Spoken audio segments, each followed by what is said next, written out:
നിനക്ക് കിട്ടിയില്ലേ ബാബുവാന്ന് പറയുന്നത്? ഇംഗ്ലീഷിൽ പറയണം. ഞാൻ മലയാളം മീഡിയം. ആ എടുത്തോ. ഓ മാത്രം ഞാൻ ഇല്ല ഫ്രെയിമിൽ. ബാബുവാവേ പറയത്തുള്ളേ.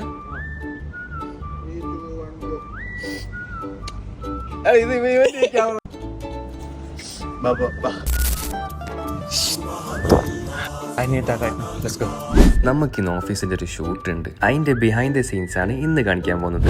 ഈ പാതി ബോധത്തിലുള്ളവനാണ് നമ്മുടെ കോ ആക്ടർ സ്റ്റീവ്. ഞാൻ ആക്ച്വൽ കോണ്ടന്റ് ടീമിലാണെങ്കിലും യോനല്ല, ലുക്കില്ലെന്നേ ഉള്ളൂ. ആർട്ടിഫിഷ്യൽ ഇന്റലിജൻസിന്റെ എന്തോ ഒരു സാധനം. അങ്ങനെ AI സ്റ്റീവിനെ എങ്ങനെയെങ്കിലും കൺവിൻസ് ആക്കി കൂടെ അഭിനയിക്കാൻ.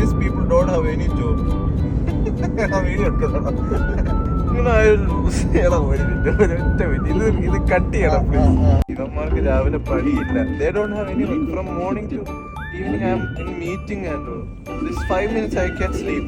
ഓന് പറയുന്ന മീഡിയ ടീമിന് പണിയൊന്നുമില്ല, നമ്മളെ കഷ്ടം നമുക്കല്ലേ അറിയൂ. ഇത് കണ്ട ഞാനും ഓഫായി കുറച്ച് കഴിയുമ്പോൾ അങ്ങനെ ഷൂട്ടിന് മുമ്പ് ഒരു പവർ നാപ്പ് എടുത്തിട്ട് ഉസാറായി. നമ്മളെ ക്യാമറമാനും സംഗതികളെല്ലാം സെറ്റ് ആക്കുന്നുണ്ട്. അങ്ങനെ നമ്മൾ ഔട്ട്ഡോർ ഷൂട്ട് ഏകദേശം കഴിഞ്ഞു. ഇനി കുറച്ച് ഇൻഡോർ ഷൂട്ട് കാണിച്ചു തരാം. അതായത് ഫുഡും സംഗതികളെല്ലാം. ഇൻഡോർ ഷൂട്ട് ആയതുകൊണ്ട് ലെൻസ് മാറ്റി. കിച്ചണിൽ പോയിട്ട് ഷൂട്ട് എടുക്കണമെങ്കിൽ നിർബന്ധമായിട്ട് തൊപ്പിയിടണം. നിങ്ങൾ പിന്നെ മുട്ടയെങ്കിൽ അതിന്റെ ആവശ്യമില്ല. അങ്ങനെ ഞാനിപ്പോ ഹർഭജൻ സിംഗിനെ പോലെ come on guys let's go to കുച്ചിൽ. കാസർഗോട്ടാർ കിച്ചൺ എന്ന് പറയുന്നതാണ് കുച്ചിൽ. അങ്ങനെ നമ്മളെ ഇൻഡോർ ഷൂട്ട് ഏകദേശം കഴിഞ്ഞു. ആക്ടർ സാറാടെ ആറ്റിറ്റ്യൂഡ് ഇട്ടിട്ട് ഇരുന്നിട്ടുണ്ട്. ഏതൊരു ഷൂട്ടിനും പോകുമ്പോൾ നല്ല സുഖമുള്ളൊരു സംഗതിയാണ് ഫ്രീ ഫുഡ്. അങ്ങനെ അതും കഴിച്ചിട്ട് നമ്മ നേരെ പൊരുക്കി വിട്ടു. ഇന്ന് കുറച്ച് ലേറ്റായി വിടുമ്പോൾ സാധാരണ ഇത്ര ലേറ്റ് ആവില്ല. അപ്പൊ ഓക്കെ, ഇനി അടുത്ത വീഡിയോയിൽ കാണാം. ഇൻഷാ അല്ലാഹ്, മഅസ്സലാമ.